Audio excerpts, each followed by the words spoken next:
নমস্কার, রেশ ক্রিয়েশনে অনেক দিন বাদে আপনাদের আবাইকে স্বাগত। কিছুদিন অসুস্থতার কারণে আমি কিছু ভিডিও দিতে পারিনি। আজকে আমি আবার নতুন একটা ভিডিও নিয়ে চলে এসেছি।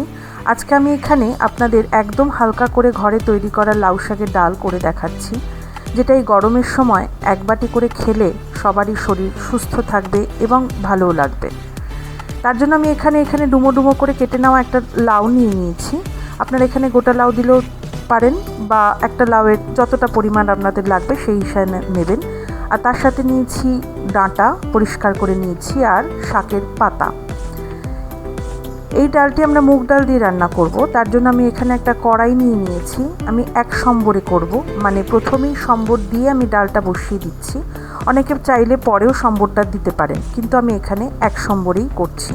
তার জন্য এখানে আমি 1.5 চামচ মতো তেল নিয়ে নিয়েছি, সর্ষের তেল। তার মধ্যে একটা তেজপাতা 2-আধখানা করে দিয়ে দিচ্ছি, একটা গোটা শুকনো লঙ্কাকে 1/2 করে দিয়ে দিচ্ছি, আর দিচ্ছি গোটা জিরে। এই কটা জিনিস ফোড়ন দিয়ে আমি এবার এখানে মুগের ডাল দিয়ে দেব। আপনারা আপনাদের পরিমাণ মতো ডাল দেবেন, যতটা লাউ নিয়েছেন সেই হিসেবে। আমি এখানে 100 গ্রামের মতো মুগ ডাল নিয়েছি। আমি এবার মুগ ডালটা নিয়ে ভালো করে হালকা করে একটু ভেজে নিচ্ছি, যেটা আমরা সাধারণত মুগ ডাল করার জন্য করে থাকি, ঠিক সমান সেইভাবেই আমরা এটাকে করে নিচ্ছি। মুগ ডালটাকে আমি হালকা করে এখানে ভেজে নেব। সামান্য একটু লালচে হয়ে এলে তারপর এতে আমরা জল ঢেলে দেব। আমরা ভালো করে ভেজে নিচ্ছি।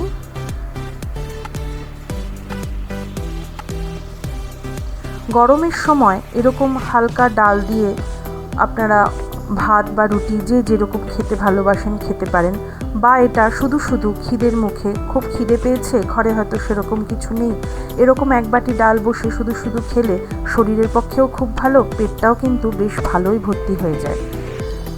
আর যারা নিরামিষ খান তাদের জন্য তো এটা অনবদ্য খাওয়ার। দেখুন, ডালটা আমার এখানে হালকা লাল করে ভাজা হয়ে গেছে। আমি এখানে এবারে পরিমাণ মতো জল দিয়ে দিচ্ছি। আমি এতটাই জল দেব যাতে ডালটা আমার এখানে আধা সেদ্ধ হয়ে যায়।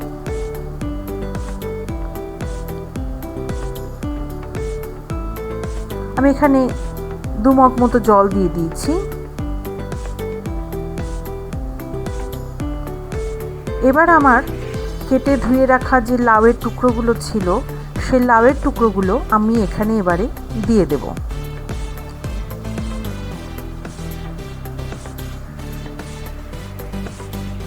লাউয়ের টুকরোগুলো দিয়ে এবার এটাকে আমি ঢেকে দেব।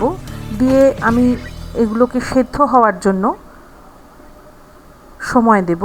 যতক্ষণ না লাউগুলো মোটামুটি সেদ্ধ হয়ে আসছে এবং ডালটাও আধা আধা সেদ্ধ হয়ে যাবে, ফেটে ফেটে যাবে, ততক্ষণ পর্যন্ত এটাকে আমরা সেদ্ধ করে নেব।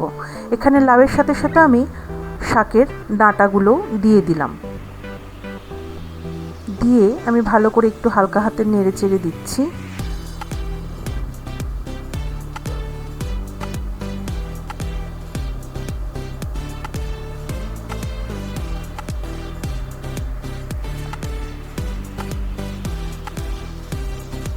দিয়ে এবার আমি এটাকে ঢাকা দিয়ে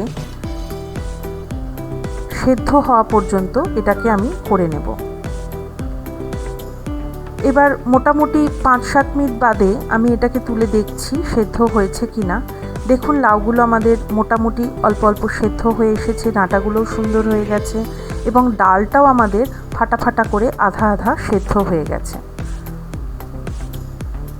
হালকা হাতে এটাকে আমরা একটু ভালো করে নেড়ে দিচ্ছি। আমার কাছে এটি ভীষণই প্রিয় এবং সুস্বাদু অনবদ্য একটি খাবার। আমি এবং আমার ছেলে খেতে এটি খুবই ভালোবাসে। দেখুন, আমাদের ডালটা আধা ফাটা ফাটা সেদ্ধ হয়ে গেছে। এবার আমি এতে আরেকটু পরিমাণ মতো জল দিয়ে দিচ্ছি, কারণ সেদ্ধ হতে গিয়ে আগের জলটা অনেকটাই আমাদের টেনে গিয়েছিল। আরেকটু জল দিয়ে দিলাম এতে। এবার আমরা দিয়ে বেড়াতে আমরা স্বাদ মতো দিয়ে দিচ্ছি নুন, স্বাদ মতো লবণ দিয়ে দিলাম এতে আমরা।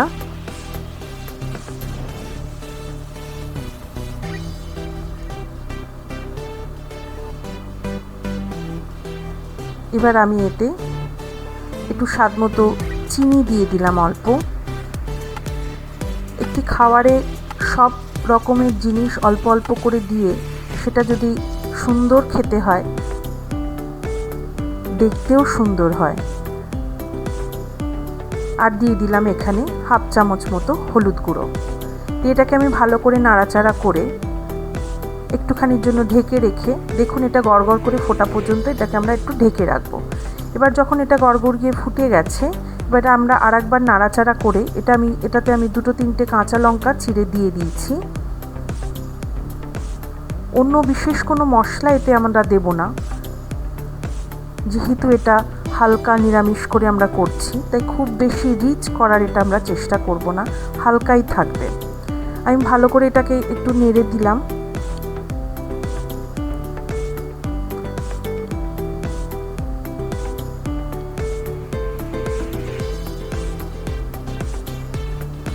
দেখুন ডালটা কীরকম গড়গড়িয়ে ফুটছে। এবার এটা ঢাকা দিয়ে আমরা 1 থেকে 1.5 মিনিট পর্যন্ত এটা একটু ঢাকা দিয়ে হতে দেব। 1-1.5 মিনিট বাদে ওটাকে ঢাকনাটাকে তুলে এবারাতে আমি কেটে রাখা যে শাকগুলো ছিল সেই পাতাগুলো এতে আমরা এবারে দিয়ে দেব। পাতাগুলো কিন্তু অবশ্যই খুবই ভালো করে ধুয়ে নেবেন। এই সব পাতায় যেহেতু ডগা ধরে কেটে আনা হয়, অনেক সময় ছোট ছোট সাদা পোকা থাকে, তাই এটা পারলে হালকা অল্প উষ্ণ গরম জলেও আপনারা এটা হালকা করে ধুয়ে নিতে পারেন। আমি শাকগুলো দিয়ে এটাকে আবারও একটু ভালো করে নেড়ে দিলাম।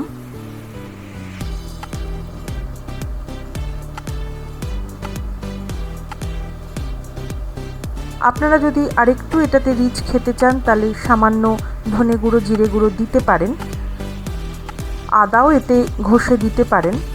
আমি এতে সামান্য একটু আদা ঘষে দিয়েছি, না দিলেও সেটা অপশনাল। আপনি যদি দিতে না চান, হালকাই খেতে চান, তাহলে সেটাও রাখতে পারেন। আর যদি আপনারা এতে সামান্য একটু আদা ঘষে দিতে চান বা ধনে জিরে গুঁড়ো দিতে চান, তাহলেও দিতে পারেন। শাকটা দিয়ে আমরা কিছুক্ষণের জন্য একটু ঢেকে রেখে মিনিট 2-3 জন্য তারপর ঢাকাটা তুলে দেখুন আমাদের ডাল হয়ে গেছে। লাউটাও ভালো করে সেদ্ধ হয়ে গেছে এবং ডালটাও ভালো করে সেদ্ধ হয়ে গেছে।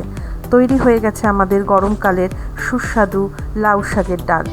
আমার এই রেসিপিটি আপনাদের যদি ভালো লেগে থাকে তাহলে অবশ্যই লাইক করবেন এবং কমেন্ট বক্সে লিখবেন আপনাদের রেসিপিটি কেমন লাগলো। অন্যদের সঙ্গে অবশ্যই রেসিপিটি শেয়ার করবেন এবং যারা আমার চ্যানেলে নতুন, আমার চ্যানেলটিকে তারা সাবস্ক্রাইব করে আমার সঙ্গে যুক্ত থাকবেন, যাতে পরবর্তী ভিডিওটি দেওয়ার সাথে সাথে আপনাদের কাছে নোটিফিকেশন চলে যায় আমার ভিডিওটি আপলোড করা হলে। সবাই ভালো থাকবেন এবং আমার রেসিপিটির স্বাদ অবশ্যই বাড়িতে একবার নেবেন। ধন্যবাদ।